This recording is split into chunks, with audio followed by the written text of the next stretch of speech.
lecture, I will first discuss about damping, what the damping is, and what are the different damping model we have, and how the damping model has developed throughout the history of our research. And once we complete the damping, then we'll go for second topic, basically health monitoring based on model updating. Okay, so in last class already have discussed that health monitoring, uh, how we should perform, what are the things we should consider. Here basically we will go through some one or two example, and we'll discuss in more details how basically we should attempt a model updating or health monitoring of a structure. So let me discuss the first part, which is the damping. Basically, here I will discuss the different damping model in the finite element framework. Okay, so finite element framework, in the sense that here we will have a matrix, and we'll see how we normally incorporate damping in our model. Okay, so what happen, we will find most of the cases we normally neglect the damping. If we see that equation, you see this equation here, you can find that this is basically a generalized equation of motion. Mx double dot plus Cx dot plus Kx is equal to force, where m is the mass and x double dot is the acceleration. So mass into acceleration is the force. C is the damping, and x dot is the velocity. So C into x dot is also a force, and K is the stiffness, and x is the displacement. So K into x also is a force. So left side is the force equation, and right side is our applied force. Is it okay? Okay. Now what happened? Here we'll find that this C, you just see, we normally the damping here we normally assume as a proportional damping. You will find that the damping is proportional to velocity. Most of the book, even 99% book, have written in that way. Okay. Now what happened?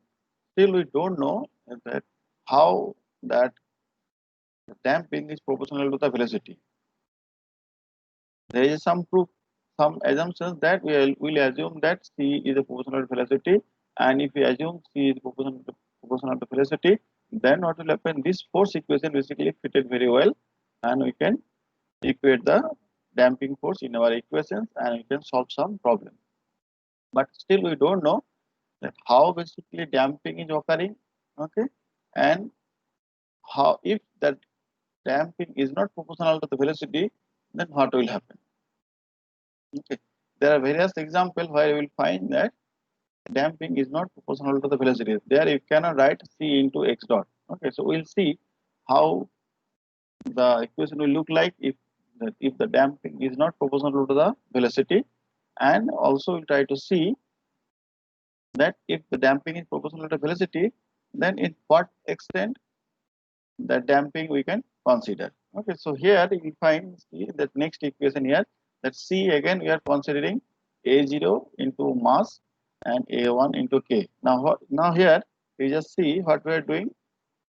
The damping is equal to basically some constant into mass plus another constant into the stiffness. So what we are assuming? We are assuming that damping is distributed as similar to mass and the stiffness, or you can say the combination of distribution of mass and stiffness. Now suppose if we neglect the first term A0 and M, then C will be your a constant into the stiffness. Basically it is saying that damping is distributed as similar to your stiffness. But what is the logic behind that? There is no logic behind it. Okay, now here if you combine both this mass and the stiffness, then C matrix will be, we'll see here basically we are representing as a matrix. Okay, if it is a single degree of freedom system, that will be a constant term. Okay, if it is a multiple degree of freedom 2 degree, so then you will have 2 by 2 matrix. In that sense, that C matrix also will be your matrix, because A0 is a constant term. So A0 into a matrix plus A1 into a matrix. So C will be a matrix. Okay. Now matrix will basically we are representing the distribution of the damping parameter at various degree of freedom. Okay. Now, how it is distributed? That it is saying that damping is distributed to the mass similar to, or you can say combination of distribution of mass and the stiffness. If any one of these combination is very negligible, then you can say that either C is proportional, C is distributed as similar to mass, or C is distributed similar to our stiffness. But there is no logic behind it. Now, what happened?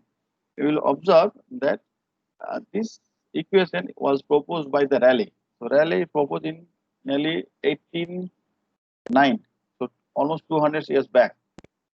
Okay, so if you can see that, it proposed in 1877 that time.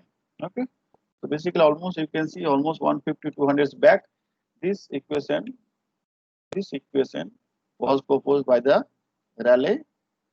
Probably he was a very genius guy, and he realized that modeling of damping is very difficult. So he proposed that, let us assume that C matrix is our basically proportional to the velocity, and C is also proportional to the mass and the stiffness, and we assume that C is equal to A01 plus A1K.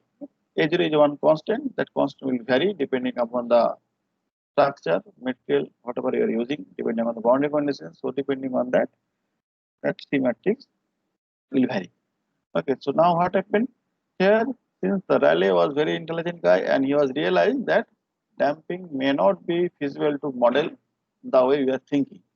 So that time, 1877, he proposed that C matrix is equal to a constant into mass plus another constant into the stiffness. Okay, but again I am repeatedly saying that there is a no logic behind it, because C matrix cannot be the distribution similar to mass and stiffness, because damping is a one mechanism which basically that friction in nature. If there is more friction, there will be more damping. Okay, so it also depends upon the friction at the level of you can say micro level of that material, the friction at the level of boundary. Okay, so in that way you can say the damping normally work. So damping basically work as a friction, and at different level, at the level of boundary, at the level of material, at the level of environment, surrounding environment. Okay, but in no way similar to your mass and effectiveness. But again, I am saying there is no logic. But since we don't have any other model after the proposition of your Rayleigh in 1877, there is no other new model, no other good acceptable model. So basically, researcher accepted it. Okay, let us assume that C is equal to a constant into mass plus another constant into the K. Okay, so this is the first model of the damping, and still you will find in your book, in the book, the popularly followed book of A.K. Chopra and any other book, you will find that the damping is normally we consider in that way only. And another thing we will find that the damping basically do not affect the frequency. Okay, so why is that researcher accepted it? Because researcher mainly was interested in the frequency. The frequency one parameter, that frequency is equal to root under K by M. Okay, basically you can see the frequency is dependent upon the distribution of the stiffness as well as the distribution of the mass. How well the stiffness is distributed and how the mass is distributed. Depending on that, the frequency will depend. And here you will see that there is no form of the damping. Even damping come to the picture, then also you will find that frequency, there is a one equation you can probably remember, that your damped frequency we normally assume as omega d, that is equal to omega into 1 minus xi square. Xi is your one damping factor. Okay, so here also you can find that omega d is equal to omega is equal to damped frequency is equal to frequency to root under 1 minus xi square. Okay, so now here what happened, if you consider the 10% damping, which is practically very high.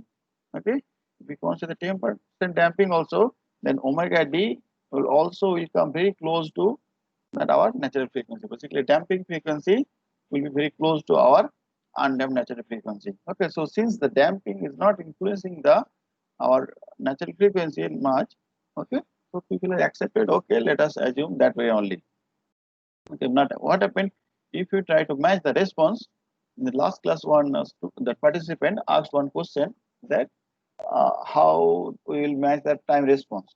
Basically, see time response is a, so if you see this equation, first equation, this is a ft. Okay, so time response will be x.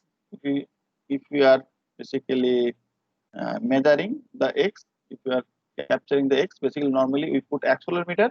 In that accelerometer, we normally get that acceleration, and from there, that basically the device itself basically do the integration for you. So from the acceleration, we can calculate the velocity, and then we can calculate the displacement. So if you put the accelerometer, we will calculate. We will not calculate. If you put the accelerometer in a structure, we will get the acceleration of the structure, and if you do the integration, you will get velocity and you can get the displacement. So what happened? Let's see, this displacement x is a function of force. Okay, this displacement is also function of stiffness, and since from this displacement we are coming from this acceleration, that also will be function of your mass and the damping. Okay, now what happened if you are well satisfied with the stiffness and the mass? So if you're satisfied with the stiffness and mass, in the sense that in our finite element model, we will find that very often finite element give the good result. Basically, in that sense, basically we are good enough to model damping. We are good enough to model mass and the stiffness in the finite element framework. Okay, so if we are certain that okay, we have well incorporated mass and the stiffness, basically you will find that this displacement is a function of force, how the force you are applying, and also the damping, because the damping we don't know how it is incorporating. So you will find that basically the displacement whatever you are plotting, it is a, if you plot that displacement versus time, so x axis there will be time and the y axis there will be displacement, or you can put your velocity, or you can put your acceleration in the y-axis. So now assume we are plotting your displacement, and x-axis will be your time. So now what happens? This displacement will be a function of force as well as the damping. So now how the damping will influence that your response? Basically, you'll find the peak of the response is basically is varying depending on the damping. If the damping is more, then the peak will be blunt. If damping is very less, then peak will be very sharp peak. Okay. Now, what happened is very difficult to match the time response. Okay. For the same reason, that day I replied that since it is very difficult to match the time response, because you have to first of all incorporate the force. First, you have to incorporate how much force you are applying, because in the real life, if there is one bridge and there is a building, then if any vehicle passes through over the bridge or passes through the road beside the building, it is very difficult to measure the excitation force, which is exciting our bridge structure or building structure. Okay, so it is difficult. Another job is the damping. Okay, so both the way, basically, it is difficult for us. Now, what that I replied that for the same reason we normally convert this time response into the frequency domain using the FFT function. Okay, frequency transformation. Now, what happens if you do the transformation? If you convert the time domain data into the frequency domain data, there will find that basically that if you convert it, you will get the FRF, frequency response functions. There will find that basically FRF is a function of your the frequency and the damping. Okay. Now, what happened again? There you will find that damping is basically affecting the peak of magnitude of the peak, whether peak is coming blunt or peak is coming sharp. Okay. So there will find if we changing the mass and the stiffness, then that in the frequency, if we plot it, basically in that y-axis we normally plot magnitude, and the x-axis we plot the frequency in the frequency domain data. Which one is the data in the time domain? In their x-axis was time and y-axis was the magnitude. In the frequency domain, y-axis is the magnitude and x-axis basically will convert to the frequency. Okay. Now, if you plot the frequency response function, there will find that if you change the damping, the only peak is changing, and if you change the mass and the stiffness, then basically the frequency shifting in the x-axis, basically in the frequencies. Okay. Now what happened? That frequency response function is very stable, and since we are interested on the frequency only, we can update the mass and stiffness parameter, and we can match our response. Okay, so there, if we do not consider damping, then peak of the magnitude will be affected, but we will find that location of the peak, if we see the x-axis, location of the frequency, we can match if we adjust the mass and stiffness. Okay, so in that way, basically, we can avoid that your forcing term, and we can also avoid the damping term. Damping term also you can avoid if you also update only the frequency, not whole the FRF. Okay, because if you try to update the FRF, then there is some other issue we'll discuss later. But if you only update the frequency, then also we can match that our mass and the stiffness. Okay, so basically in that way we can avoid the complexity was occurring due to the unknown forces and the damping. Okay, so this is the way basically model updating or Helmholtz technique also developed. So now here, let me go to that from the basic. So this is the way basically damping is developed. Okay, now let me start, because initially I want to give you the idea what is damping and how it is occurring. Okay, so I started from this slide. Okay, but let me start from the beginning. Then your idea, I hope from now onwards you can capture what I am saying. Okay, now onwards you will be able to capture that whatever I am describing, and then you can consider this equation as a reference point, and this just try to keep in mind the C into the x dot is the damping force. Here C is proportional to the velocity, and here this also C we are considering that proportional to the mass and the stiffness. Okay, C is a proportional to the mass and stiffness, so C is basically coming. If we delete that, if we remove that proportional term, then C will be as a constant into mass plus another constant into K. Now, how to find this constant? That also one difficult job. Okay, we'll discuss this part also. But right now, you just remember, if this C is proportional to the velocity, okay, we used to call it as a viscous damping. Okay, if C is proportional to the velocity, is a viscous damping, and under viscous damping, if damping is proportional to the mass and the stiffness, then we consider as a proportional, basically proportional damping. So if C is proportional to the velocity, it is a viscous damping. If C is proportional to the mass and the stiffness, then we consider as a viscous proportional damping. Okay, if C is not proportional to the mass and the stiffness, then we used to call as a non-proportional damping. Okay, so this is a basic term you just try to keep in mind. Then this will be a reference point. From that, rest of the things you will be able to understand, and you also able to understand that how chronologically the damping has developed as from the research point of view, and where you can contribute, where is the scope you can contribute. Okay, so since damping is not well known, okay, so there is a huge scope to contribute from yourself. For that, you do not need that much of sophisticated basically equipment, all the things, but you can start from the class. From mathematical point of view also you can start, and you can do your own research on the damping. Damping is basically neglected by the research community as well as by the practitioners both. Okay, so since the complexity is occurring, for the same reason, to avoid the complexity, to avoid the mathematical complexity, we normally assume that damping is proportional to the mass and the stiffness. So we are saying is a proportional damping. If damping is proportional to the velocity, that will be your viscous damping. So if the damping is proportional to velocity as well as the mass and the stiffness, that we are calling viscous proportional. Okay. If the C is not proportional to the velocity, then we used to call as a non-viscous damping. So we'll discuss all the things, but this is since the introduction. So I just used this from this slide number 9, so that you just get some idea how basically damping is termed, whether it is a viscous damping, whether it is a proportional damping, whether it is a non-proportional damping or non-viscous damping. So we'll discuss all the things one by one, and we'll see how that basically damping is coming to our picture, and how we are basically how we are basically addressing the issue of damping in our research as well as the for the practitioner point of view. So let me ask some questions. Let me see if you have any queries. You can let me know. Do you have any questions? Do you have any queries? So you should feel free to ask any question.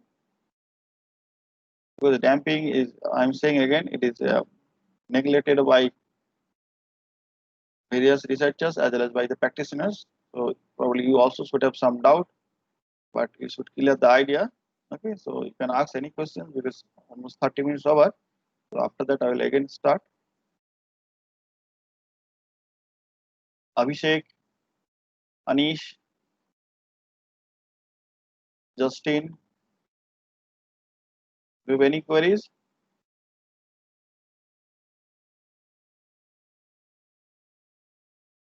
Okay, so let me again start. I hope you will enjoy this journey because I am not discussing all the complicated equation, all the things. I am just will give you the idea, some idea how basically we can incorporate the damping and how basically damping is uh, developed in our research point of view. Okay, so first thing you should keep in mind that till now no one knows how basically damping is occurring and how it is contributing. Okay, some portion is knowing, but all the things are not known to us because how your environment surrounding environment of a structure is contributing to the damping model, how the boundary condition of the structure is contributing our damping model, and how the material which the structure which is made of that's a particular material, how the material is basically contributing to the damping is not known. Basically, some part is known, but how much proportional all the other parameter is contributing to the damping, we don't know. Even damping also is a function of the shape. You'll find that damping is a function of shape in the sense you'll find that bell in a temple is to have normally very less damping. So if you ring a bell, it is to stay very long time because the damping is very low. Though the material is you can because of that shape. Okay, if you use the same material and if you have different shape, then damping will be different, and that basically ringing of the bell will not stay for long time. Again, damping also is a function of damage. If you will find that if there is a damage in the bell, then you will not get that sound which you are getting for undamaged bell. Okay, so basically, what I want to say that damping is a function of various parameters such as your boundary condition, such as surrounding environment, is also function of material by which it is made. Also, is a function of the shape as well as the your damage. Okay, so one thing you just keep in mind, still not only me in the world, no one is knowing how the damping is contributing. So, and there is no same to say, okay, that you also don't know because no one is knowing and you also don't know, and there is no same to accept that we are not knowing that how basically damping is contributing in the how damping is contributing, how the different factor is contributing to the damping and in what proportion. Okay, so now come to this slide because already 30 minutes is over. Let me start formally. So here what happened, I already explained that damping is basically very much important to correctly assessment of the dynamical response of the structures. Okay, so that basically from the safety point of view, vibrational service point of view, and the operational point of view. Okay, safety in the sense, suppose you are measuring the time response. Okay, then and if you don't know that your how the damping is contributing, and if you try to see and if you try to judge the safety of the structures, and you will find that you are getting very large peak and you may get some lower peak also. But unless you are knowing how the damping is contributing, in that sense, basically, we should know that the damping. Okay. Now, what happened? The damping is depend upon basically that we can understand if we have very correct mathematical model. Okay. So I already explained that basically our finite element framework is very well to incorporate that your stiffness and the mass. So here it is written that our finite element model, basically our mathematical model, okay, very realistically model the material properties which is basically related to our stiffness, boundary conditions, and geometry. So geometry, if we consider, then what happened? You can consider the mass. Okay, basically, our mathematical model can well represent a realistic model by considering the metal properties, okay, metal properties, existing boundary conditions, geometry, and applied loading. Okay, but what happened? Our damping model, we don't have very good damping model, or you can say there is no generally agreed mathematical model to represent damping. Okay, so that the thing I just try to explain for the half an hour, that the things in one line I am saying that there is no generally agreed mathematical model to represent damping behavior accurately. Okay, so though we're able to model material properties, boundary conditions, geometry, and apply loading, but we don't have agreed generally agreed damping model. Okay, so I again try to emphasize that basically damping is affected by various parameters such as material damping, boundary damping, environment damping. There will be two more terms: the shape, okay, damping depending on the shape, and the damping or damage affecting the damping. Okay, so there are various factors. So this is a well-known factor we are knowing, we can realize. But still, there may be more factor, okay, and we need to consider to accurately represent the damping model. Now, what happens if we consider the viscous damping? Okay, so viscous damping is basically is proportional to the velocity. Okay, so viscous damping is proportional to velocity, and Rayleigh is basically propose one proportional model. Okay, that proportional model is basically represented by the basically mass and the in terms of mass and the stiffness. Okay, the proportional damping matrix model is often expressed by weighted sum of mass and the stiffness. Okay, so basically the C is equal to A0 M plus A1 K. Okay, so that is your proportional damping. Now, what happened? It's not like that only damping always should be proportional to the velocity. It may happen that the damping is not proportional to the velocity. Okay, so Woodhouse in 1998, so you can say nearly 2000. Okay, the Woodhouse basically is from Caltech. He proposed that any model which guarantees that energy distribution rate is non-negative can be a potential candidate to represent the damping of a given structure. Okay, so what it is saying that the way we are representing the C is equal to A0 M plus A1 K, okay, and C also proportional to the velocity. Okay, that's our generally accepted model by the scientists and practitioners. But it is saying that any model which guarantee that energy dissipation rate is non-negative. What happens? The damping basically dissipate the energy. Okay, so it is saying that if the energy dissipation rate is non-negative, then it can be considered as a damping model.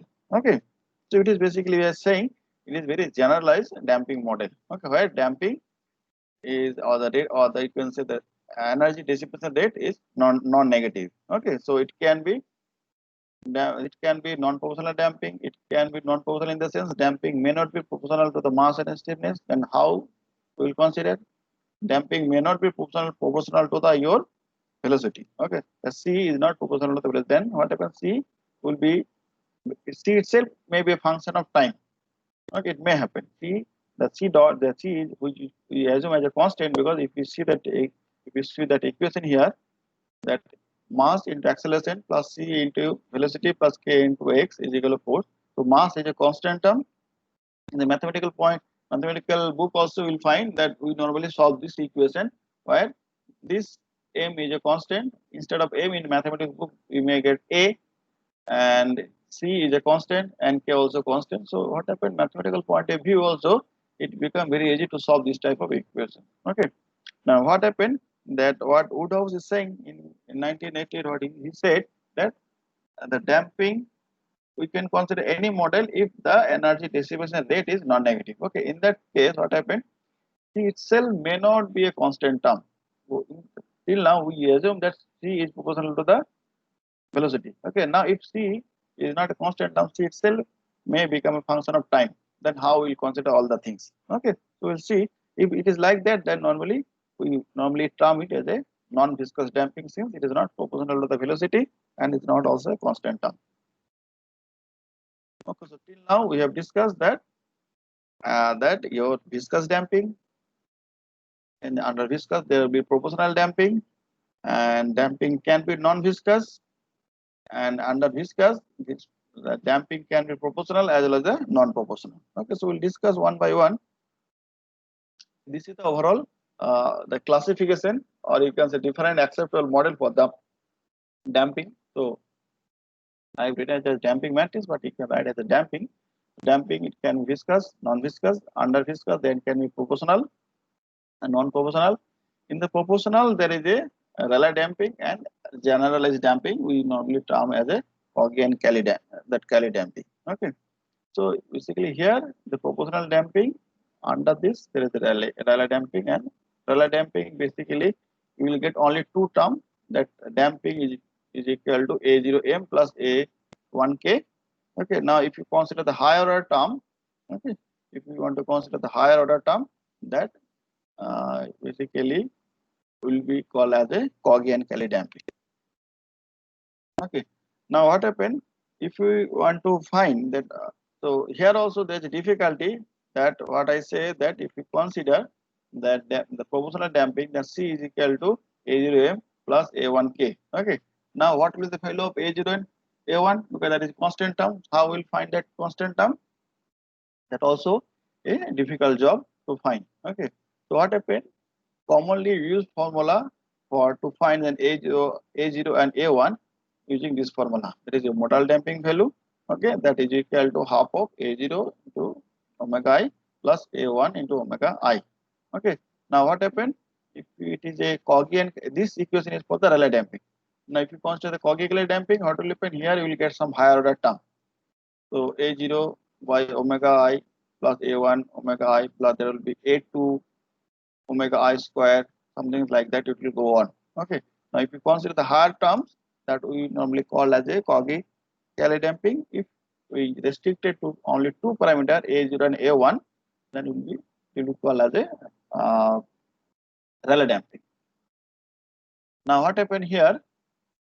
How to find our A0 and A1? So here it is saying that if you put the damping value of a mode, basically you will find that damping normally find from the FRF, frequency response functions, and each mode is corresponding to one damping value. Okay, so damping value is corresponding to one mode. Okay, so there will be each mode there will be one damping value. Okay, so here it is saying, suppose you are considering the first mode, and then omega I will be omega 1. Okay, and that xi I will be the damping of the first mode. Okay, now suppose you are considering two damping value, or you can say that you can consider the second damping value of the second mode. Okay, if you consider the damping value of the second mode, then it will be xi2, that will be a0 by omega 2 plus a1 by plus a1 omega 2. Okay, so a0 by omega 2 a1 plus a, sorry, that xi2 will be half of a0 by omega 2 plus a1 omega 2. Now we have two equations corresponding to xi for the first mode, and there will be xi2 corresponding to the second mode. Okay, now what happened? This xi value is known to us. This is a frequency value. Okay, this is also known to us. Now we have two equation and the two unknown value. If we solve it, we can get the value of a1 and a0. But again, there is no logic to consider in that way. Okay, we just, since we have two unknown, and we try to find it out like that way. Okay, now what happened? You also can consider model operating technique to get the this value a0 and a1. Okay, so what I was doing that. So since if you consider only first two mode and try to find that a0 and a1, you will observe that basically damping value you are getting more. Basically, you can say that we are not able to realistically capture the damping. So I'll show some figure. Probably it will be here. Yes, yeah. You just see uh, some trial value. So here this is your FRF. So FRF here x-axis will be frequency, y-axis will be the magnitude of the frequency. So if you plot it here, you can see that with some trial value. Okay, so the trial value means we assume that a0 is equal to 72. So after updating, it is 72.5. So with some trial value, considering your first mode damping and second mode damping and frequency of the first mode and frequency of the second mode. Okay, if you find that, you will get that this type of blunt peak. Basically, you can say that if we consider this equation, we consider this equations, and if we apply directly by combining two mode and find the two constant value, we are not able to realistically capture the damping value. Okay, so now what happen, you can do model updating technique, that finite element model updating, okay, or optimization you can say. Then we can find the value of A0 and A1 which can realistically capture the damping value. Okay, so what happened, the red graph here will be your experimental data. Okay, and now we try to update this value A0 and A1 and try to match this red graph. Okay, and if you update it, so what I observe, that if you consider this value A0 and A1, okay, then we can capture, realistically capture the damping value and we can get the value. So what happen, if you match this value up to 1, 2, 3, 4 mode, then later on we'll find, if you consider the higher mode also, then this value A0 and A1 also realistically represent the damping there. Realistically, or you can say realistically, you are able to represent the response. Okay, but again there is warning. Though we are considering A0 and A1, this 72.3 and this is 0.38 into the power -5. But again, this is a for particular model. Okay, if this is for this plate model, again if your model change, that value also will change. What you have to do, again you have to capture the response through some experiment, and then again you have to do some model updating to get the value. Okay, so for example, if you consider this your cantilever beam, and it is a beam which is free beam, then again that will also change. Okay, so basically it also depend upon the problem to problem. Now if you want to have for your problem, then you have to do experiment, you have to capture the response, and then you have to update your response of the numerical model to get the value of A0 A1, so that your response matches very well. Now what happen, if you find this A0 and A1, thereafter you can predict various things, because now you can say that somehow your numerical model or finite model is acceptable, because you already well incorporated your stiffness in terms of kinematics. You have already well incorporated your geometry, and also the mass matrix, and also you have incorporated damping in your boundary conditions. Okay, now you also have updated that damping parameter, and now you can say that your model is now acceptable. Now since your forward model, your basic model is ready, now you can go for various changes, and you try to do some sort of analysis, and you can see how your structure is going to behave. If there is some damage, how it is going to behave, all the things you can do. Okay, so this, by that way, basically you can say we can make your forward model ready, your basic model ready, and thereafter you can go for your some other study of some other parameter. Okay, so here what happened, now let me explain that how I have come to this graph here. Okay, so I'll try to explain. So then if you have some sort of facility at your end, you also can do this type of research work.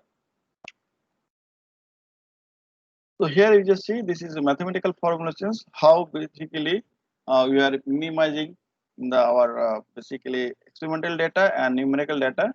Okay, so here this is our F, you can say F is our frequency, or you can say F is our FRF. Okay, this is F experimental, and this is your numerical model, and this W is some weight function. And what happened, we try to minimize this error. And how we are minimizing the error, for my problem I use basically inverse eigensensitivity based method. Okay, there what we did, that basically we try to find what is the sensitivity. So inverse eigensensitivity means eigen basically is term related to your eigenvalue and eigenvector. Eigenvalue is basically your the frequency square. If you take the root, you will get the frequency. Okay, now here this is the sensitivity. This is the change in response by changing the parameter. Okay, now if you find this sensitivity, how the response is changing depending on upon the your parameter. So how we should find this sensitivity matrix?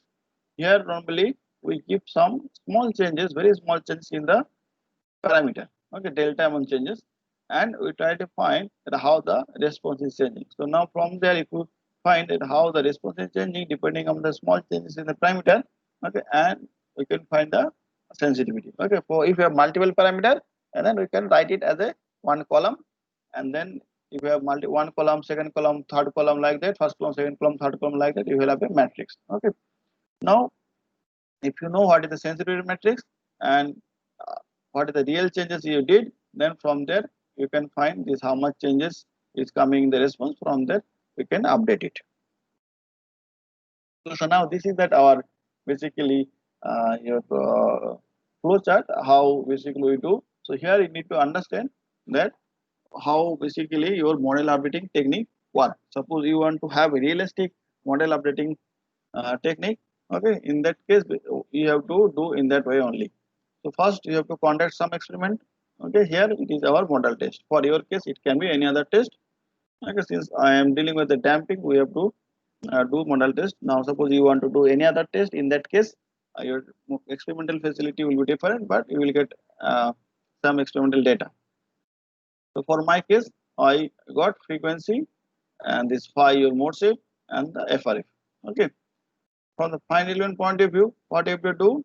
You have to do some finite element modeling, and then if you do modeling, you will get some eigenvalue, and that is your frequency, mode shape, and the FRF. Okay. So here I want to give one that YouTube link.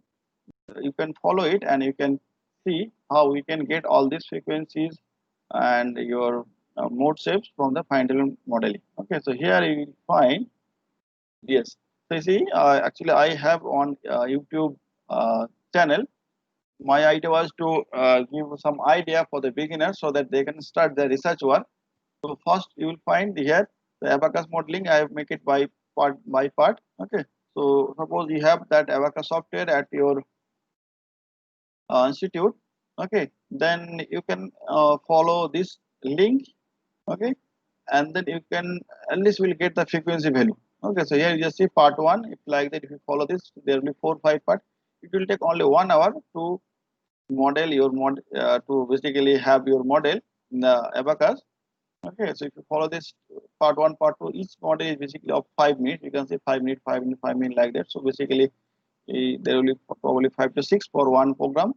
Okay, so 30 minutes. If you spend 1 hour, and if you do two, three trial, you will have the confidence to handle the abacus. Okay. There is another software, the LS Dyna. I also used that model. Also, I have prepared here. So if you use the LS Dyna software, you can use that one also to have your uh, some response. Okay. So here you can see this is for the frequencies, how to get basically mode shapes and the frequency value. And thereafter, I also have time response somewhere in this. I don't know where it is, but if you see, there will be some time response will be there. Okay, somewhere it should be. This is for wave propagation. So those people are want to do analysis on the wave propagations, they can also uh, use this finite element model to have wave propagation analysis. And this wave propagation analysis and your finite element analysis, basically time response analysis, are very similar. Only thing is for the only difference thing is that in the wave propagation analysis, we use very smaller size of the element, so it used to take very long time to run. But if you use for only for time response, in that case, you can have coarser mesh. Suppose for a we have one plate of 1 meter by 1 meter, then you can discretize by you can discretize 50 by 50, 20, 20, and if you do the convergence study, if you get some converge value, thereafter you can use that model to have your time response. So wave propagation response and your time response is differ on the your element size. In the wave propagation, we use very coarser we say very fine element, very small element, and in the wave propagation, what happened if you see this, we basically give a impact, some basically some force which is have high energy, and we try to see how the this basically it is traveling through the structures. Okay, there what happened that delta t we normally keep very small, so that we can see how at each point how the wave is traveling. Okay, but for your case, what will happen if you only want to find the time response, not the wave propagation? In that case, you have to do two modifications. One, your the mesh size. Mesh will be 4 mesh, 20 by 20, 30 by 30 may be enough for 1 meter cell element, and the time step. Okay, so in the time step, we have to do some larger time step, because of course basically smaller time step will take very long time. Okay, and it will not have that much patience, so you can have that your larger time steps to get your time response. Okay, so here this first one here, if you follow, you will get that frequency. Now if you want to follow your wave propagations, and then you have to use this model. Okay, and you want, if you want to use your for time response only, in that case you have to do two modification in the find element model. One is your core surface, another will be your time step. Okay, rest of the things will be same from the find element point of view.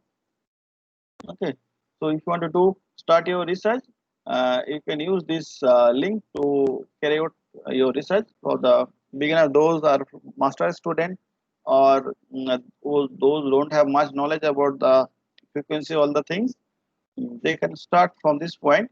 Okay, I hope this will be helpful for you. Now let me discuss here. Okay, something I cancel it. So now here what happens, so we are discussing this flow chart.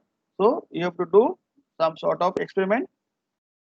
So if you do the fine tilt modeling, then you will get, you have to do eigen solution, and you will get the frequency, mode shape, and the FRF. Now what happens, you have to correlate, you have to check whether the experimental data and numerical model are well correlated, whether you are getting proper correlation. What happened? It may happen that in the final model you are not able to well incorporate the boundary conditions. It may happen that you are not able to incorporate the material properties properly. It may happen that there is a large tolerance value in the experimental model. Some places thickness is very thin, some places very thick.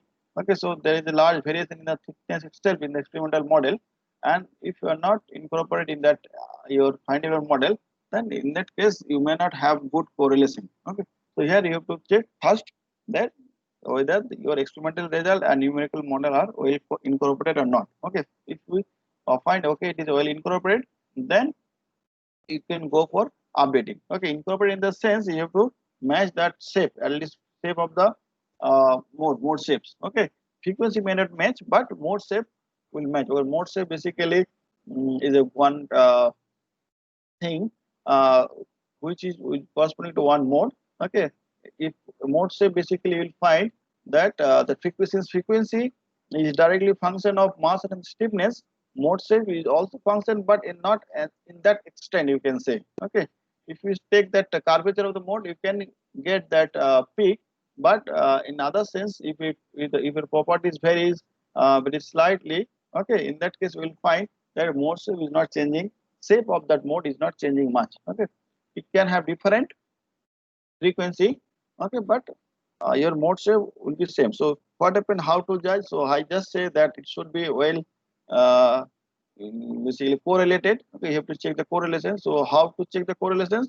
Like you have to check through the mode shapes. If the mode shapes is matching, then you can say okay, your model is probably correct. Okay, so what happened, you have to check the corresponding mode, whether fast mode is corresponding to fast mode, or fast mode is corresponding to second mode, like that you have to check. Okay, so once you fix it, then only you can go for model updating. Okay, so first you have to check which mode, experimentally fast mode, whether you are getting the numerically fast mode or not. Okay, experimental second mode, you are getting second or not. It may happen that experimentally fast mode and the numerically second mode is matching, but there is nothing wrong. If the shape is same, and then you can say okay, it is fine, because the model you're using, the final model you are using, it may happen that may not be able to incorporate all the mode which experimentally you are able to watch, you are able to find. Okay, so it may happen that experimental fast mode is matching with the second mode, and frequency also will find very reasonably close. Okay, it may happen that you see, if you find that the frequency is differing very high and mode shape is matching, it may happen that it have similar type of mode in the higher frequency also, that also you need to check. So this part is very important if you are going for finite element model updating. Uh, if you're going with finite model updating using your frequency domain data. Frequency domain data in the sense of mass and the in the set of frequency domain data in the sense of your um, natural frequencies and the mode shapes. Okay. Now here again, that experimentally mode shapes and the frequency are damped mode because you cannot neglect the damping in the experiment. But again here in the numerical model, your frequency are undamped because that frequency omega is equal to root under k by m. That also we are using. Okay, if it is matrix, that all then also we are basically we are using undamped, but only root under k matrix by mass matrix. Okay, then how to do the inverse of mass matrix? That is mathematical problem.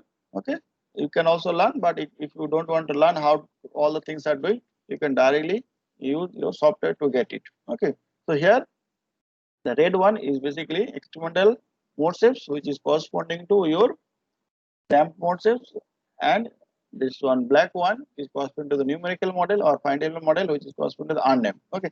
Now, since damping do not influence that frequency very much, because that I already said that your basically damped frequency omega d is equal to omega into root under one minus xi square. Okay. In that case, if xi is 3%, 5%, in that case, we'll find that basically your damped frequency and the undamped frequency is coming very close. Okay. So in that sense, you can accept it. Okay. So first, I was discussing this part that basically, if you do some sort of experiment and numerical modeling, then you have to basically correlate it. See, in the last lecture, I told that there we should have proper understanding of finite element modeling. In the one line at the end of that session, I told that day that you should have proper understanding of finite element, proper understanding of the experimental things, because error may occur in the experiment, error may also occur in the finite element. Okay. Again, you have to have proper understanding of the model updating technique that you are using. It can be inverse eigensensitivity method, it can be genetic algorithm, it can be PSO. Okay. Actually, I asked my student, my PhD scholar, to give a demo on the model updating technique. Okay, so he used PSO, TLBO, so he will give one or two demo after my lecture after 12 o'clock. Okay, so we will record it and we will share in that to you. Okay, so that if you want to use that your algorithm for your problem, you can directly basically type that code in MATLAB and you can directly use that one for your problem. Okay, so in that way, basically your this faculty development program may help you. Either you can directly do or you can ask your student to follow this lecture and directly go to the you're using PSO or you can use the TLPO to solve some numerical problem. That also one type of research. But see, this problem since we have already solved, and if you solve the same problem, you may not be able to publish some paper, but that you can use as a basic for your own problem. And after that, you can change the problem. First, you understand that my problem, and then you can change for your problem. Okay, and you can start your research. Okay, this is one type of research you also can carry out. But here again, I am giving the warning: you should have proper understanding of the numerical modeling, proper understanding of the experimental facility, experimental error, and you have to try to eliminate the error which is coming from the numerical modeling. You have to try to eliminate the error which is coming from the experimental things, and after that you have to correlate. Once the correlation is done, then you can choose some parameter to update. Okay, so here what I did for my problem, for the damping problem, first I did that updating of the stiffness, because if we mass is basically you can directly measure. Okay, if the thickness variation is not large, okay, then you can say the mass is will be uniformly distributed. If you use that if you know the density, then mass matrix directly you can find out. Okay, now what happened, you can update the stiffness parameter. Okay, if you update the stiffness parameter, that what happened, we can directly matches the frequency. So here happened, if you update the stiffness, you will find that peak is coming one by one. So here this peak is coming here, this peak and this peak is coming here, this peak and this peak is there, and this one. So red one is corresponding to your experiment and blue one is corresponding to the numerical model. So once you update that your you can stiffness, Okay, or the other way you can see, if once you update that mass and stiffness and the boundary condition, in that case, what will happen? Your the peak in the FRF will be corresponding to 1 by 1. Okay. Now only thing is left is the your damping. Okay. So for this reason I did in the two-step method. Okay. So in the two-step, first I update the stiffness parameter. Now what happens if you have your steel model or aluminum model? In that case, your E value is almost well known. Okay. 200 GPa, 30 GPa. So it may vary little bit. 200 from 200 to it may be 201 or 99, 199 for 30 GPa for aluminum. It can be your 29, 31, 33 like that. Okay. So, but there, if you update it, you can directly get your updated stiffness parameter and mass you directly can measure, and damping value you can update. Okay, and you can have the proper response match. Okay, so once you update it, you will get. So this part is till now. This part was your for viscous damping, which is proportional to the mass and the stiffness. So viscous damping is proportional to the velocity, and now if the viscous damping is proportional to the mass and stiffness, then we can call it a proportional damping. And then you can see that still, though it is a very simplistic model, because other model is very complicated, because if you consider that mass and the damping matrix is not proportional to the mass and stiffness, there will be a lot of mathematical complexity.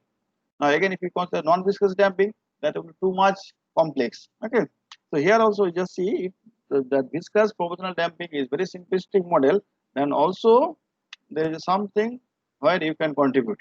Okay, you can update it, and here also you can see that how much proportional it is, what is the proportional constant, all the things. Okay, so here what happened now, if we consider the experimental facility, so what happened here, we have to basically check the mode shapes.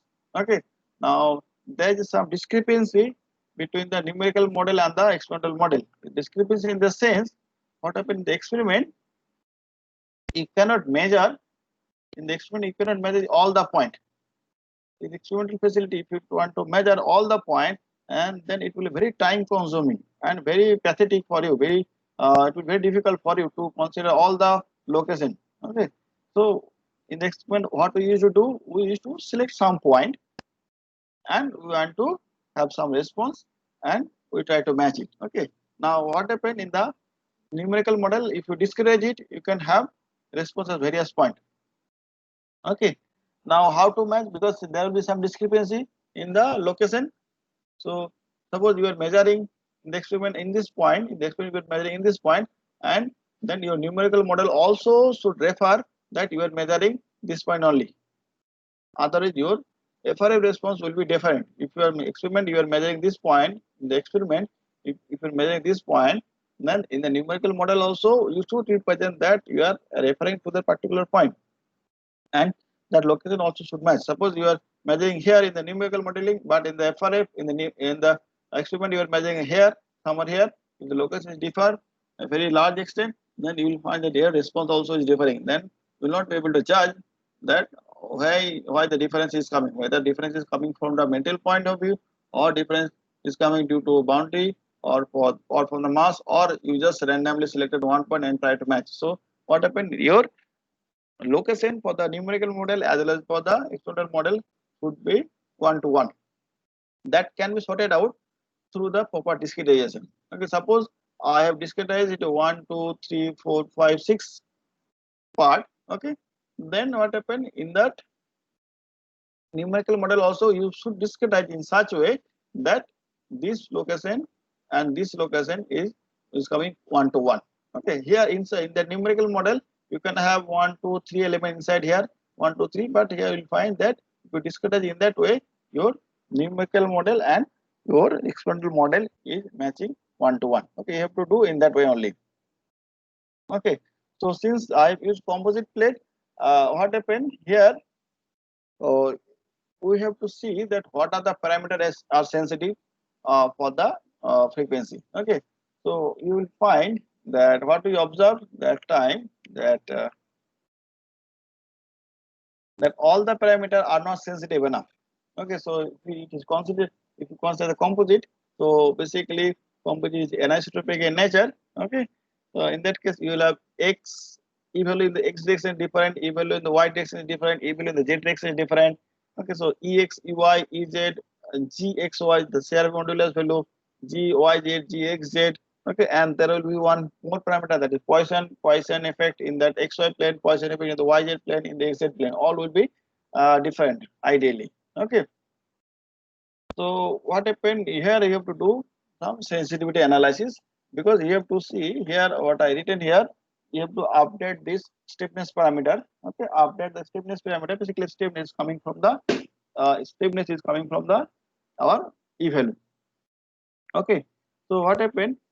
Here you have to see, in the composite metal we can have various E value, ex, ey, ez, gxy, gxz, yz. Okay, Poisson ratio in xy plane, yz plane, xz plane.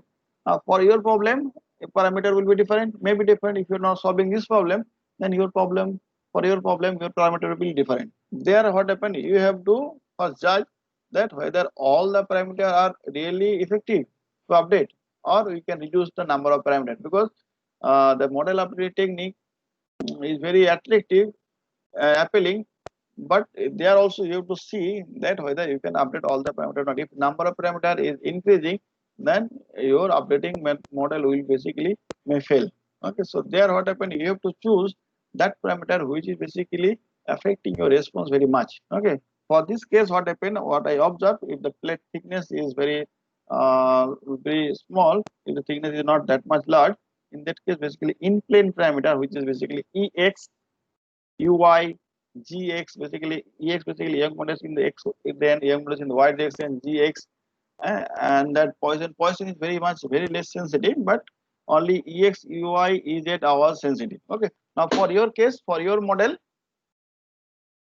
it will be different, and then for your case also you have to do some sort of sensitivity analysis, so that you can choose proper parameter for the updating. Okay, so once you update that parameter, then you can go for second step for other updating of other parameter. Okay, it may be boundary conditions there, then also it will be, you need to consider all the things you need to consider. Okay, so here my idea, I want to say that if you are doing that your experimental model, and if you are doing final model, you should take proper care, and you should try to eliminate the error which is coming in the final model. You should do some convergence study, and you have to see that whether your model is converging, because unless you are using converged model, mm, your final model itself is erroneous. Okay, and there also you should do proper choice of the element. You have to see which element you are considering, whether that element is suitable for you or not. All the things you have to see. So like that way, you have to basically eliminate the error which is, or which may come in the finite element model, and similarly you have to eliminate the error which may come in the experiment, and after that you have to correlate. Once you correlate, so there you have to check whether response is coming one to one or not. Okay, and then you have to do some sort of sensitivity analysis, because in the numerical model, if you change some parameter, you can see how the response is changing.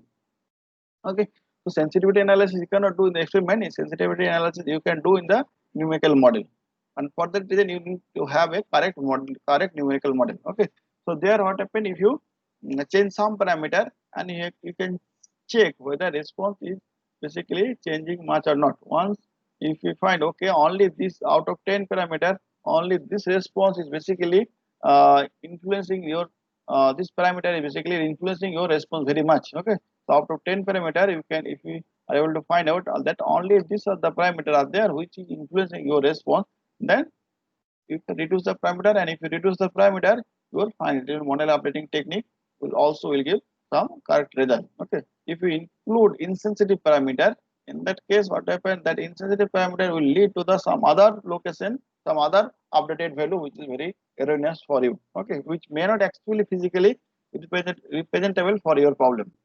Okay, so here you have to reduce the number of parameter, and you have to see how all the things work. Basically, all the model updating technique or Hill model technique is basically lies on that only.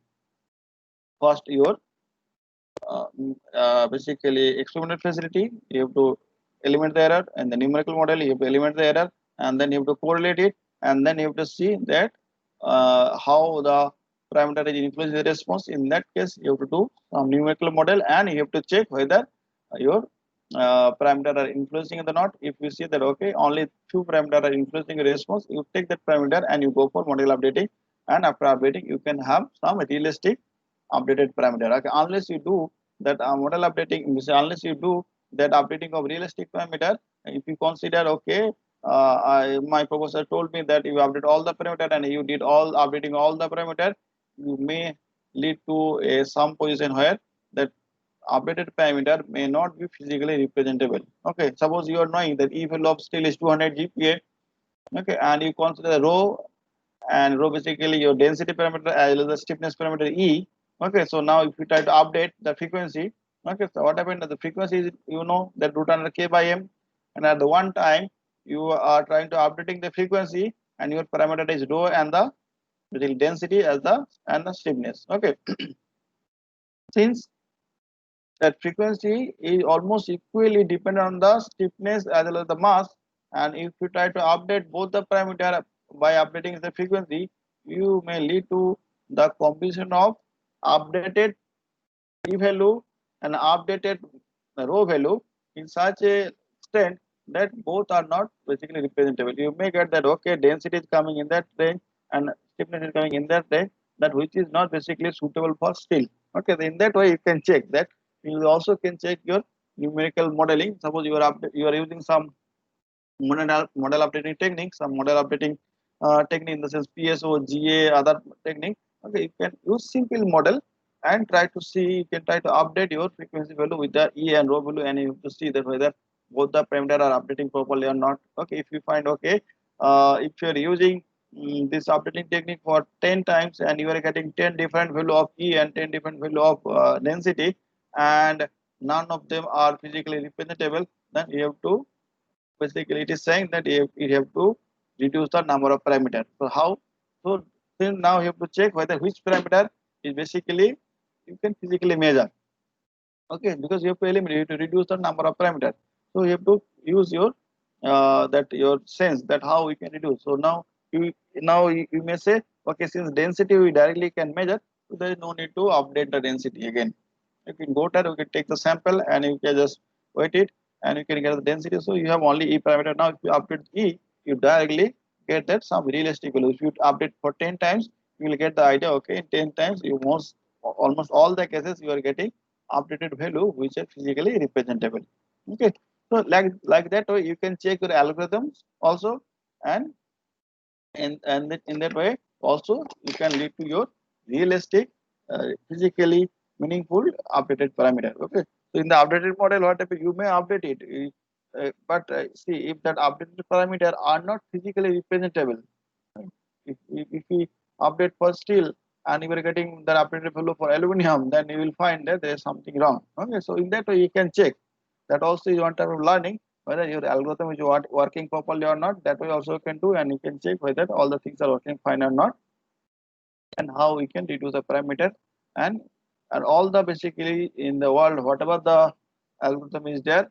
Okay, all the algorithm are not suitable for all the type of problems. Okay, you will find there are a lot of research going on PSO, TLPO, GA. There is a comparison of all the methods, but one thing you should keep in mind, that one theory is there that is called your free lunch theory. That theory is saying that not all the algorithm is giving the good result for all the problem.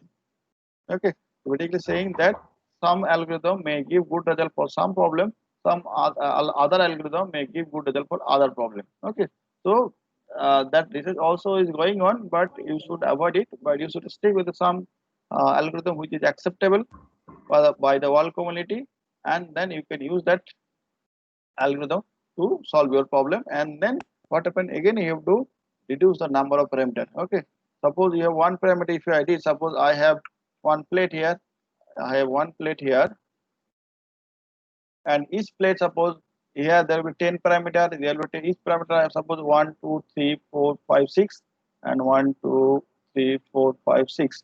Okay, 36. So what happen now, if you try to update e value of 36 element, then there will be 36 parameter. Now if you use that e value ex ui ez all the mu for 36 element, then there will be almost 300 parameter. So now you can see whether all algorithm is working or not. Okay, but at the end what happen, you will find that okay, that is not basically physically advisable, that is not advisable to do that type of things. Okay, so there also you have to think that okay, let me see what other parameter are influencing. Okay, if you see that okay, Poisson ratio is not influencing, okay, reduce that. For your problem it may be different, okay, you can avoid it. And like that way you have to reduce the number of parameters, and once you reduce the number of parameters, you will find that you are leading to your physically uh, physically meaningful and realistic parameter. Okay, so that is the one basic essence of the model updating technique, because you can do model updating, but updating parameters should be physically meaningful to you for your problem. Okay, so here, so what I try to give the idea that model updating technique can be useful. Okay, I try to show you through our model updating method here for damping problem, but that also equally applicable for other numerical problem. Okay, but main thing is that you have to have correct numerical modeling, or less erroneous experimental data, and there should be proper correlation, and then update value. There should be proper judgment of the parameter, which are the parameter you should update, and after that, once the updating is done, you have to check whether updated parameter are physically meaningful or not for your problem. Okay, like that you can do, and you can use any algorithm which is accepted by the whole community. And one thing is that no algorithm will give the good result for all type of problem. Okay, that is one. There is one theory that is called the free lunch theory. That theory says that no algorithm can give good result for all type of problem. There are some numerical algorithm which is good for one type of problem. There is some other algorithm which is good for other type of problem. So some problem we will see that average, if you consider all the algorithm normally work very well. Okay, average you can consider, but if you want to judge that which algorithm you are working very nice, which algorithm not working nice, that thing you do, but that also you can do, and you can judge that which algorithm basically work for your type of problem, for our type of civil engineering problem, and you can use that. Okay, but some research is carried on, going on by the many researchers. Some research is going on by the many researchers where they want to judge the which algorithm basically give good value. Okay, good updated result, and they try to compare that PSA is working fine. Somebody says GA is working fine. Somebody says TLB is working fine. Okay, like that they used to say. And you also can do, you can, if you have 2 3 algorithm, you can judge it, and you can propose that okay, this algorithm is working fine. Otherwise, you can use 1 or 2 algorithm, and you can do your own research and try to solve your own problem. Okay, so one way research is that you try to concentrate on the algorithms, various algorithms are there, and you try to consider which algorithm is working fine and how it is working. Another thing is that you consider 1 or 2 algorithm which is accepted by the whole community, and then you try to solve your own problem. Okay, and then and there you have to reduce the number of parameters so that you can get some realistic data. Okay, so this much was there for the your viscous proportional damping, and how I try to attempt that problem. Okay, for your problem, you also use any algorithm, GA, inverse eigensensitivity method, PSO, all the things. Okay, so after that, I will try to go for non-proportional damping. But let me see if you have any queries or not. Okay, thereafter I will go for it. Okay, now you just let me know if you have any queries or not.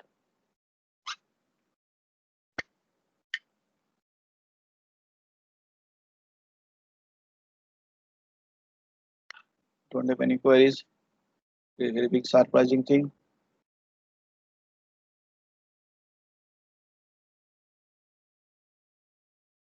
Professor Mukherjee. Yeah, yeah, Professor Mundu. Actually, I wanted to tell you something Yes, regarding the video sharing of the yes, lectures yes, so yes, far you yes, have. yes, yes. So, are you regularly sharing or I already shared you? one. No, I already shared one, but thereafter I had lecture, so I could not get much time. Actually, Uh, there is some no, need it's of okay. slide modifications. I'll surely do. No, no, that's fine. You did not. I mean, what I think, what I am doing for my this kind of situation, I put it on drive, and share the link. I think Okay. you do better. You do that. So if we want to, then we can download it Yeah. because if you try to send the whole actual video, then it will take long time to download and there will be a lot of issues at Mm. your end and at our end also. Yes, As yes. like at this moment, I am not having my very good internet connection. There have been a lot of issues in here. So So it one, is better. Yeah, you uh, send the you say you put it on your drive. You yes, have, yes, this Google Drive yes, anywhere, or yes. you must have got some purchase drive also, cloud Mm-hmm. space. So Mm-hmm. there you put all this in a good sequential, rational manner, and Yes, share yes, those links to us. So yes, we yes. can Surely, just surely. simply access. Yeah, Yes, yeah, yes. Surely, I do. I only share for lecture one, day one, lecture one in that WhatsApp group. In the YouTube also, Mhm. I put that link. Okay, in the video. Okay, so Yeah. by tomorrow probably I will be able to do all the things. By No, no, no, tomorrow. no. You need not hurry. It's okay. You Okay. take your time. Let it get finished. I'm not saying Okay. that, but the thing is, somebody of us, he was saying me that it is being shared. So I said, where? I couldn't find any. So he said, okay, I'll show you that every day sir is sharing the video. I said, is it so? I don't think so. Anyway, let me ask him. I'll ask him today. No, Well, what happened uh, in this? What are the recording thing is there in the uh, Microsoft team? Probably you also can able to download. Uh, if you see, acha, if you yeah, go, yeah, yeah. let me show you. Let me show you. Okay, will be better for you. So what happened if I go? So like you can see the screen. Okay. So now if I go here, so here can you see the download link? For you may able to Well, see because it is my screen is showing. So what uh-huh, happened? uh-huh, I am going in the activity. Okay, and uh, after that in that day 3 S1.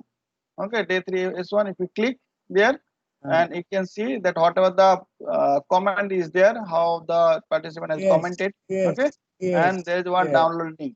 Okay, Okay, similarly, okay, if okay. if you go for a D3 S2 and S3. Okay, so you just Uh, see the if you click in the replies here, probably you will uh, be able to download. See, this is one download, and there will be one more download here.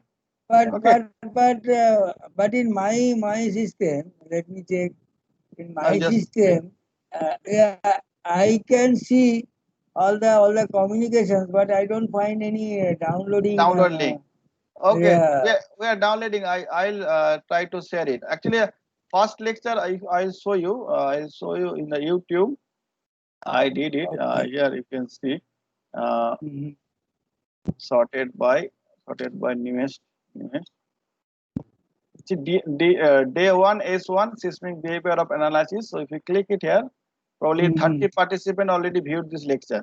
Okay, so Okay, seismic okay, behavior okay, and analysis of confined masonry building by Professor Hemant B. Kaushik of IIT Guwahati. Okay, so okay. this link So I already that is shared. on YouTube. Okay. Yes. So second part So, actually I will there need a some slide modification I'll do and I usually upload it. Okay, so that you can okay. go through it and you can ask your student because all the lecture is very valuable and Yeah. if you see the first lectures once the that will be very much effective if they go to the day D1 S2 because D1 S2 was for the basic earthquake all the things Basic earthquake, right? and Yes. they if they refer to D1 S1 and then I hope the whole understanding of earthquake analysis and earthquake research he can go through. Okay, Okay, actually, Dr. Mondal, I just requested you about the PPT. Can you PPT. just separately share the I content? No, actually that I is will okay. No? I have to ask the professor that please if Please. possible please share the PPT then if they That share will with be me of I will great. share. That, that will be of great help. There will be a lot of things which we Yes, yes, can refer to. So yes, those because for the video you can just go through and you have to go through all 2 hours video lecture. full, yes, yes, Otherwise you can, yeah. So but for if you have the content, you can that Mhm. particular area you can just download or you can copy and just do something on Yes, that, yes, yes, work yes, on that. yes, Yeah. yes, yes, So yes, please, yes, please share that. Try to yes, share yes. those Okay, content. okay, okay, Would be surely. great. So you can just give it in a drive and share the links. You need not send all whole files if this is a problem for uploading No, no. and all those. Actually, I'm uploading for the same reason. I'm uploading the YouTube, and I'll give you the link. Only you have to click the in your mail. You just keep the mail. In your lifetime, every time you click the link, you will get that same location here. Okay, I will keep Okay. in a separate file. I'll maintain. Yes. Okay, thank you so much. Okay. Regarding our today's lectures, did anybody have some queries about the model updating, damping? So till now, what happened? I have discussed only your viscous proportional damping. Okay. So now we will go for the viscous non-proportional. Okay. So here, what happened? We have learned that viscous proportional damping, where basically damping is proportional to the mass and the stiffness. Okay. So viscous proportional damping is where the mass is proportional to the damping is proportional to the mass and the stiffness. Okay. Let me copy these two lines. It will be better for you also. Okay, so viscous proportional damping, this equation basically we use that C is equal to A0M plus A1K, where that the C matrix was proportional to the mass and the stiffness. Okay. Now, if this C matrix is not proportional to the mass and stiffness, then what will happen? How will get the damping matrix? Okay. So what happened? It was very difficult, but in 1998, Woodhouse proposed one algorithm. Okay, where he basically propose an algorithm where he says that if we know that mode shapes, undamped mode shapes, okay, if we are able to find an undamped mode shapes, then directly you can find the damping matrix. Okay, so it is saying that if you are able to find undamped mode shapes, U is corresponding to the undamped mode shapes, okay, and we can directly find your damping matrix. So what happened?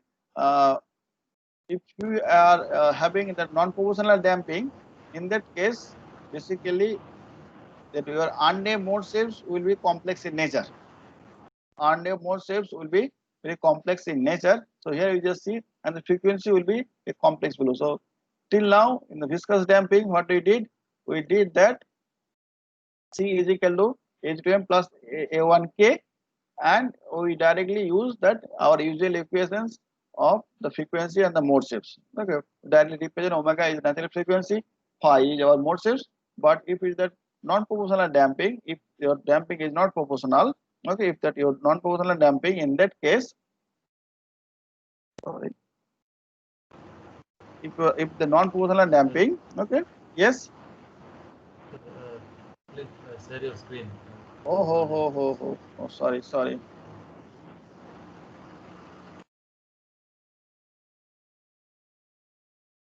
Okay.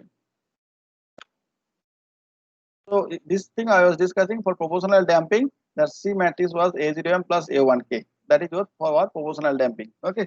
Now if the damping is not proportional, if the damping is not proportional to the mass and the stiffness, in that case basically our frequency will not be real value. That will be our complex value. Okay.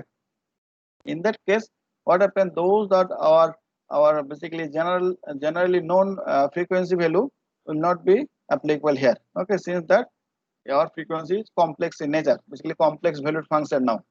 Their frequency you can represent as your this is the real part and this is your complex part. Okay. Similarly, your eigenvector also will be complex in nature. Okay, and we can find the eigenvector in that way. And what the Woodhouse says that see if we are able to find all the mode shapes, then we can directly get our damping matrix. Okay, using this formula. Now what happened? If you have some knowledge of finite element, you will get the idea that getting all the mode for finite point of view, it is very easy. Okay, because you have to do only eigenvalue analysis. It will take some time if you want to get all the mode, but you can get it. But for the experimental point of view, in real life, it is very difficult to getting all the mode, because finite element you are discretizing it by your own wish, depending on the convergence, and after that also you can go for higher convergence, means higher discretization, and and then you can get that your mode number of mode, and you can have some damping value. But in the real life conditions, you don't know how many mode it will have. Okay, and in real life application, basically lower mode, few mode are very important. Okay, very these first few mode are very important, and rest of the modes are not contributing much in the response. So what happened now that this proposition was for all the mode. Okay, now what happened if we find that getting all the mode is difficult, then what happened your numerical model will be wrong. So here you can see, suppose we have one numerical problem here. Okay, and I have discretized in 1, 2, 3, 4, 5, 6, 7, 8, 9, 10, 11. So and if suppose at each node there are 2 degree of freedom, so it will be 22 by 22 matrix. Okay, so if you consider all the mode, okay, we can see the diagonal, the damping matrix will be diagonal in nature, and the peak is depending upon the magnitude of the damping. Okay, now if you use less number of mode, okay, now see if you consider less number of mode, though that diagonal peak are dominant, but rest of the part also you are getting some peak. Okay, if you use less number of mode, now you see you are getting this type of uh, damping model. Okay, so what the proposed model by the Woodhouse, what he proposed, that you can revert back the damping matrix if you are knowing all the mode, but it has some real basically limitations of having all the mode. Okay, so what happened? What I try to do, we try to update some few mode. Okay, and we try to see whether we are able to get the damping matrix or not. Okay, and what happened once we try to update few parameter. Okay, what we observe that if you update few parameter, it automatically also update the other parameter also.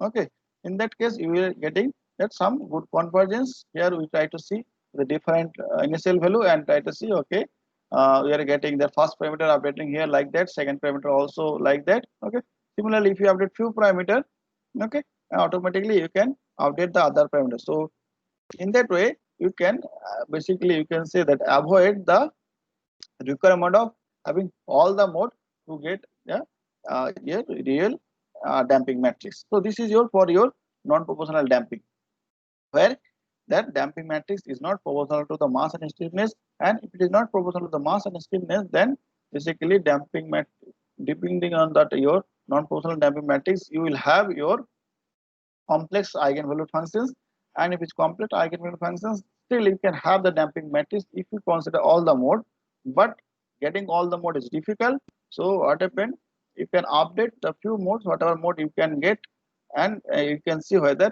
the you are getting the proper response or not. So this is your one numerical experimentation we did. Okay, numerical experimentation we did, and we observed that if you update first few mode, automatically it is also updating other mode and other parameter also. So that here also we use inverse eigensensitivity based method, and we get it like this. Now if you come to that your non-proportional sorry non-viscous damping, so non-viscous damping is basically the damping matrix where damping is not same is not a proportional to the velocity. Damping itself is not a proportional to the velocity. Okay, then what happened in that case where earlier we are basically what we did, we instead of this complex equation what we kept there, that was c into x dot. Okay, where c was constant. Okay, now if that c is not constant and is not proportional to the velocity, in that case we can write the damping force in that way. Okay, this is very generalized equation of the damping, and if you put that equation, and it is very generalized equation. Okay, that equation was proposed by 1988 by the Woodhouse. Equation was proposed by the Woodhouse in 1988. Okay, now what happened? This equation, though it looked like very complex, okay, this equation also can be directly converted to our known equation or the proportional damping. Okay, though this is your non-viscous damping, but here what happened if you put this g value, suppose we are considering that the g as a combination of exponential damping value, because in real life what we observe that damping normally decayed exponentially. Okay, now if we consider this damping value as a exponential function, okay, decay exponentially with the time, okay, with some constant value ck, mu k, okay, and e is for the exponential term. If you consider like that, if you consider two terms, the k1 and k2, okay, what happened? It will directly can land up to our known damping matrix, known real valued, known basically known proportional damping matrix. Okay. So what happened here? We try to did, we basically try to see how this proportional parameter, all the non-viscous damping parameter is affecting the response. So here you just see. So if you use this equation, and this gt is constant, then you can find this complex equation will come. Okay, and then you will get this complex equation to solve your numerical problem. Okay. So once you to get these equations, now we can come with some example problem. So this is one example problem I consider from this author, and then I try to see that how the basically parameter are influencing the response, and then what you see that, this is your non-viscous damping parameter. Here you can see non-viscous damping parameter, the mu k, okay, was a non-viscous damping parameter, and here it's what you observe if that non-viscous damping parameter C, red graph was for your, this red graph was for your viscous damping. Okay. Now if we change the value, that if the change the value of mu of higher values 5000, 5000 like that. Okay. So it is, see the green graph is almost close to our viscous damping parameter. Okay. So what it is saying, that if though it is a non-viscous damping, but if you consider the higher value of this non-viscous damping parameter, then it may represent your viscous damping nature. Here also we can see that I have considered much higher value, and it also very closely similar to our viscous nature damping. Okay, so these are the things I did for the damping. Okay, so I hope I am able to highlight some issue. Okay, highlight some issue related to the damping, because damping is really unknown problem for the researcher. Okay, unknown problem for the researcher, and uh, and researcher also, as well as the practitioner also, try to avoid it because of this complexity it will arise if we consider some other model. Okay, but you can say at the research point of view, there is large scope you can do, and for that we do not need that much all the equations. For mathematical development also, you can do some sort of research how to solve non-viscous problem. That in the mathematics you can see the Laplace chapter. There you can directly get very all the easy equations, all the mathematical example problem we can see. But there you will find that C matrix. Okay, it is SC matrix. There you may get some other parameter A, B, other parameter, but that is constant. Now, if it is not constant term, then how to solve that type of problem? If the damping matrix will become a function of exponential functions or other functions, how we can solve the numerical problem? That type of research also you can carry out. Okay, so I want to end it here. Okay, let me see if you have any queries, and whether I'm able to give some intuition about that damping, okay, or not. Let me know. Okay, and let us discuss about the damping problem. I hope it will help you in to carry out some research, because the damping is unknown for all the people and unknown to you. So whenever you start, that will be your beginning for the you also and other people also. Okay. So let us discuss some issue if you have, and if you have any other things you want to discuss, let me know.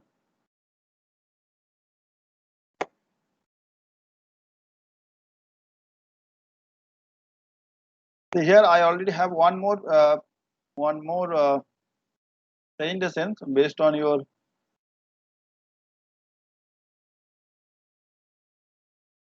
vibration based model updating. But here also, whatever the things I have discussed there, okay, same thing I have discussed. Only thing is that some correlation function are there. Correlation functions that I already mentioned you, that we need to correlate the experimental model and the numerical model, and how to correlate. There are already well standard correlation function are there for mode shape, that is we used to call mag value, co-mag value. For frequency response functions, we have SAC, CSF, FDAC, all the things are there. So that is well correlated function are there. You can directly use to correlate and try to see how the numerical model and experimental model is correlating. So here you just see, I can show you one graph, probably should have that how basically MAC value are varying. Let me see if you have.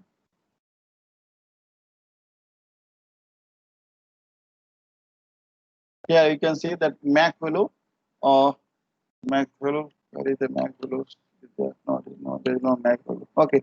So MAC value, what happened? It will come one by one. Here is right side. Here is the MAC value.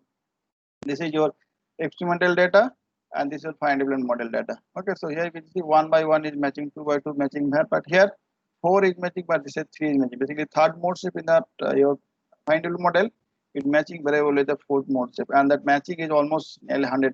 So what happened? You can consider that mode. And this is the sensitivity that I was talking about, that you need to see before going for updating. You need to see whether parameters are sensitive or not. You just see that few parameters are sensitive, but this parameter 5, 6, 4, 5, 6 parameters are not sensitive. Basically, you can say relative sense. So if we update all the 6 parameters, what happens due to this parameter, you will not have a good result, may not have the good result. Okay, so we should avoid this parameter and only try to concentrate the parameter which is influencing the response. Okay. And other way, if you see, if you try to match, so this is one composite sandwich composite model. If you match that mode shape, if your MAC is coming very well, you will find that your mode shape also matching very well. So here what I did, I just put that your experimental data. Now here you can see that I was talking about that your one-to-one mode should be match one-to-one. Okay, and that point also should match one-to-one. Here you can see this is the experimental, red one is the experiment, and this one your that blue one here is your numerical model. Okay. Now what happened? If I see this mode are almost matching. So what I did, I discretized the numerical model as well as the experimental model in such a way that node matches very well. Okay. And once that matches very well, you can directly correlate it, and you can have that good correlation there. So like that you have to do, and then you have to go for updating all the things, damping parameter. For my case, for your case it can be different parameter, like that you can do, and you can solve a model updating problem or your uh, health monitoring problem. Okay, so you can basically solve many problems using many algorithms, just like your genetic algorithm, PSO, TLPO, and Lion. All there are various numerical algorithms are there. You can use any one or two algorithms to sort out your problem. Okay, so I am ending the lecture here, and if you have queries, please let me know. Otherwise, I will ask my student later on to give a demo how you can use. Whether if you require that demo is fine. Otherwise, I will ask not to basically give the demo. Otherwise, you can download that your that coding from the internet, and you can you could start your own research using that coding. Okay, so let me end here, and let me know if you have any queries. So I'm here.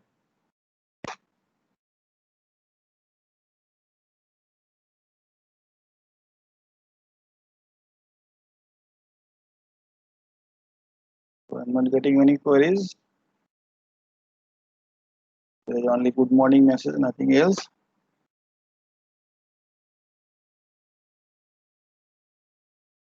Okay, then we'll meet at 3 p.m. We have another lecture. The lecture by Professor Bhattacharya. He is a professor, a very well-known, well-renowned professor. We try to attend the lecture. I hope that lecture will be very much helpful for you. I don't know how much it was helpful for you, because at the end you may feel as hopeless, because a lot of things are there.